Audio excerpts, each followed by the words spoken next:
எமது நாட்டின் கிரிக்கெட் சிறந்த நிலையை அடையும் வரை பல வருடங்கள் நாம் காத்திருந்தோம். எனினும் கிரிக்கெட் ரசிகர்கள் தற்போது பொறுமையின் உச்சகட்டத்திற்கு சென்றுள்ளனர். தேவையான நடவடிக்கைகளை அதிகாரிகள் துரிதமாக மேற்கொள்வார்கள் என்பதே நாட்டில் உள்ள 22 மில்லியன் மக்களின் ஒரே எதிர்பார்ப்பாகும். HNB ஃபைனான்ஸ் தங்க கடனிடமிருந்து இப்பொழுது தங்க பவுன் ஒன்றுக்கு 3 லட்சம் முற்பணம். இரண்டாக பிரிந்திருந்த தரப்பினர் அதிகாரத்திற்காக ஓர் அணியாக மாறிய விதம் தொடர்பில் நேற்று நாம் தகவல்களை வெளிக்கொண்டிருந்தோம். ஸ்ரீலங்கா கிரிக்கெட்டின் தற்போதைய தலைவர் ஷம்மி சில்வா பதவியேற்று 8 வருடங்கள் ஆகின்றன. இந்த காலப்பகுதியில் இலங்கை கிரிக்கெட்டிற்கு என்ன நடந்தது? 2020 சர்வதேச கிரிக்கெட் போட்டியை எடுத்துக்கொண்டால் 2019 ஆண்டு முதல் இற்றை வரை 5 அணி தலைவர்களை 2020 சர்வதேச போட்டிகளின் போது பரீட்சித்தனர். 2020 போட்டிகளின் போது மேலும் பலவற்றை பரீட்சித்து பார்த்தனர். 2019 ஆண்டு முதல் 122 போட்டிகளில் இலங்கை பங்கேற்றுள்ளது. அவற்றில் 47 போட்டிகளில் மாத்திரமே வெற்றி பெற முடிந்தது. 7 போட்டிகளில் 100க்கும் குறைவான ஓட்டங்களையே அணி பெற்றது. தற்போது நாம் சர்வதேச 2020 தரவரிசையில் 8வது இடத்தில் உள்ளோம். 2019 மற்றும் 2020 ஆண்டுகளில் பாகிஸ்தான் மற்றும் ஆஸ்திரேலிய அணிகளுக்கு எதிரான தொடரில் 3-0 என்ற ரீதியில் இலங்கை தோல்வியடைந்திருந்தது.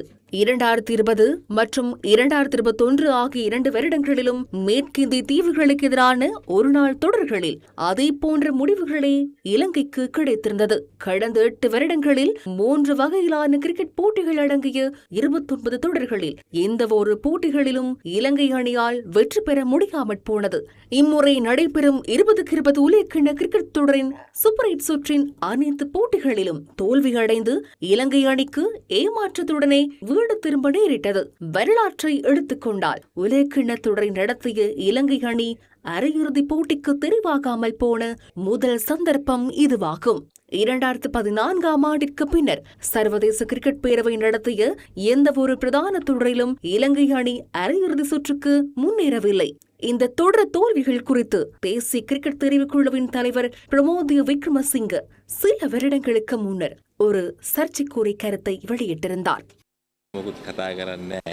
நான் எதையும் பேசப் போவதில்லை. எனக்கு 2 நாட்கள் அவகாசம் கொடுங்கள். எல்லாவற்றையும் வெளிப்படுத்துகின்றேன். என்ன நடந்தது, ஏன் நடந்தது, கவலையடைகின்றேன். நாம் சரியாக செயற்படவில்லை. இந்த வீழ்ச்சி எங்கிருந்து தொடங்கியது என்பதை நான் ஆதாரங்களுடன் விளக்குவேன். எந்த ஊடகத்துடனும் பேச தயார். ஆனால் அந்த 2 நாட்களுக்குள் இதற்கான காரணம் என்னவென்று நீங்களும் புத்திசாலித்தனமாக யோசித்து பாருங்கள்.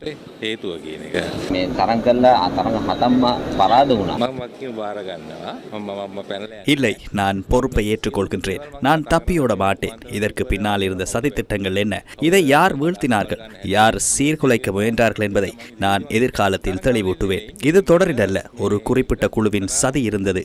அதுவே நடந்தது. எனக்கு சில நாட்கள் அவகாசம் வழங்குங்கள். அதனை நான் பின்னர் கூறுவேன்.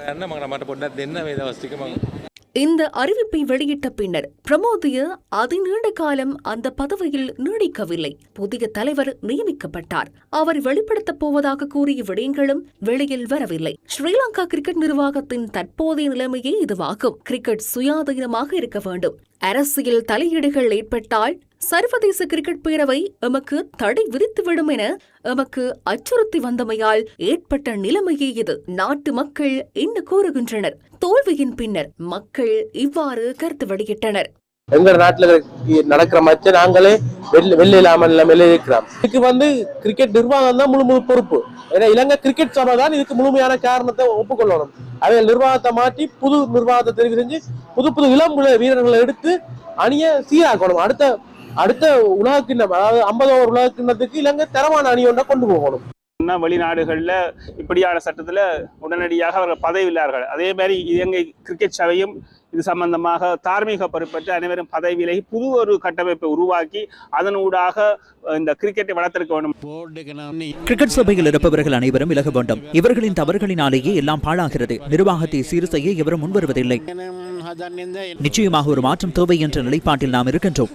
ஸ்ரீலங்கா கிரிக்கெட் என்பது எமது நாட்டின் பெயரை உலகிற்கு எடுத்துச் செல்லும் ஒரு நாமமாகும். ஒரு சிறு குழுவின் சுயநலத்திற்காக இதை அழிக்க இடமளிக்க வேண்டுமா?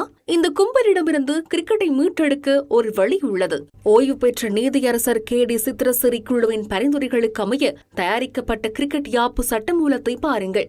நண்பர்களுக்கும் கழகங்களின் வாக்குகளுக்கும் முன்னுரிமை அளித்து அதிகாரத்தை கைப்பற்றும் முறைமையை ஒழித்து கிரிக்கெட்டை தூய்மையாக நிர்வகிக்கும் வழிமுறைகள் அதில் உள்ளன. அந்த வரைவு அமைச்சரவை வரை வந்துள்ளது. அதில் தேவையான மாற்றங்களை செய்து உடனடியாக செயல்படுத்த வேண்டும். ICC என்பது ஒரு நாட்டின் இறையாண்மையை விட மேலான அமைப்பு அல்ல. நாட்டு மக்கள் அனைவரும் மாற்றத்தை கோரும்போது பொறுப்புள்ளவர்கள் அதற்கு செவிசாய்க்க வேண்டும். இந்த மாற்றங்கள் நிகழாவிட்டால் முழு நாடும் நேசிக்கும் ஸ்ரீலங்கா கிரிக்கெட் நிர்மூலமாவதை காண வெகு நாட்கள் செல்லாது.